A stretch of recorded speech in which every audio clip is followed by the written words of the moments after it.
So today I wanted to dive a little bit more deeply into the moon machine and its specs, as I have displayed in previous videos, to talk about and discuss what it would take in order to maintain this machine, because I believe that it's very important to understand what it takes to keep the frequency or the resonance in check, not just us going through the machine and coming back out in a reincarnation cycle to keep our numbers under the resonance threshold, but also what it would take in daily life in order to keep this resonance below a certain level so the machine is not overloaded.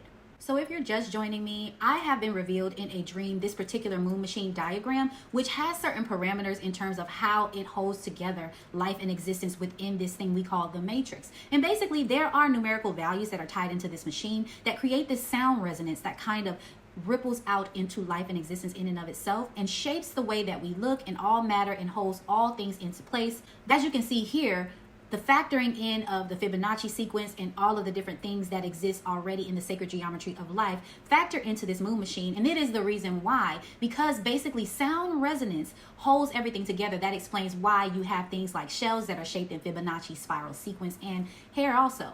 According to quantum physics, on a quantum level, existence is light frequency, and that can be interpreted as meaning that at the fundamental level of reality, where quantum mechanics applies, the very nature of existence is intrinsically linked to the frequency of light, as light is understood as discrete packets of energy called photons, each with a specific frequency that determines its energy level. Essentially, everything can be described in terms of these light frequencies. On a quantum level, all is frequency and light, and pretty much this moon machine is kind of shaping the reality of that photon light energy, which includes us and everything in existence, and creating this resonance that has a cap limit in terms of the threshold by which it can withstand before the moon machine shuts down.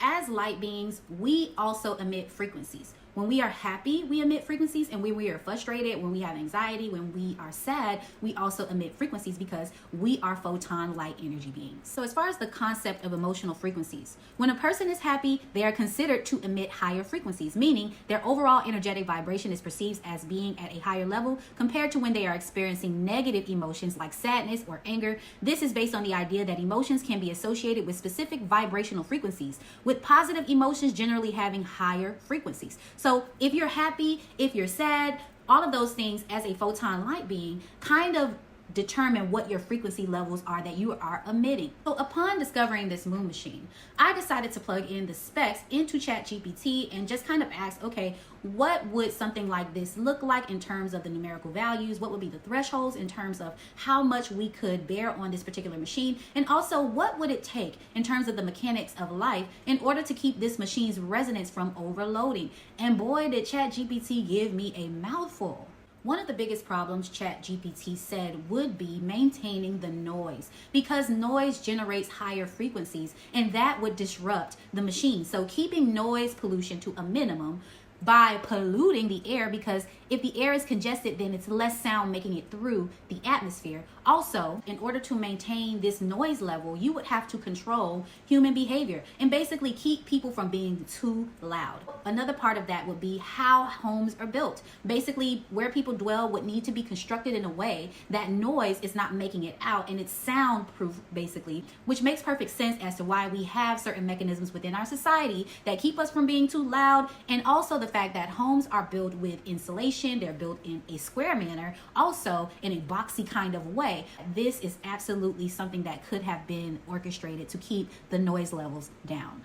So in addition to noise pollution, you also would have the individual frequencies of people. And that would mean that you should not be vibrating at higher levels based on the quantum mechanics of your photon light body. So happiness would not be something good for the thresholds of the machine. You would need to constantly be in a lower frequency. Frequencies of fear are around 4 hertz, and keeping everyone in check, in line, and in fear would definitely be a factor in keeping this resonance below the threshold. Love is absolutely the highest frequency that one can emit. So you can just about imagine the orchestration that it takes in order to keep people in a state of confusion in terms of who their person is, where their person is, and whether they are falling in love and being happy and fulfilled within a dynamic of a relationship, as we are mechanically inclined to be.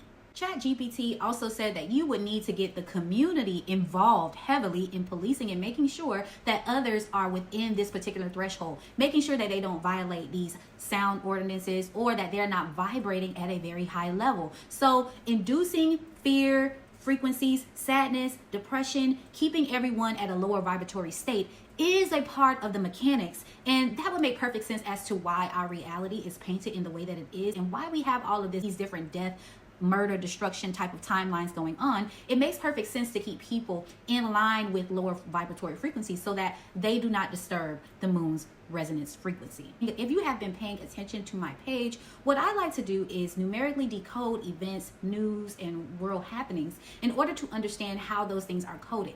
And as you can see within a lot of my diagrams, a lot of these events seem as though the numerical values are way too coincidental and repetitive to be an accident or just happenstance. They look a little bit like they've been orchestrated in terms of keeping these particular things at the forefront of the consciousness of the mind of the viewer so that they will continue to vibrate at a lower vibratory frequency to keep the resonance threshold in check. A huge part of what I do on this channel is based in numerology science, and that is the idea that numbers themselves are light energy angles, basically holding this reality that we exist in together. All things are made up and have a numerical value because light and frequency can be measured numerically, and angles of light can also be measured numerically. And as you can see from this particular diagram that I created, there's pretty much a frequency or a meaning behind all of the numbers that are in existence and how those relate to the consciousness of the individual. As you're seeing these numbers, as you're taking them in, as they're happening to you, there is a specific reason why things happen on a certain date,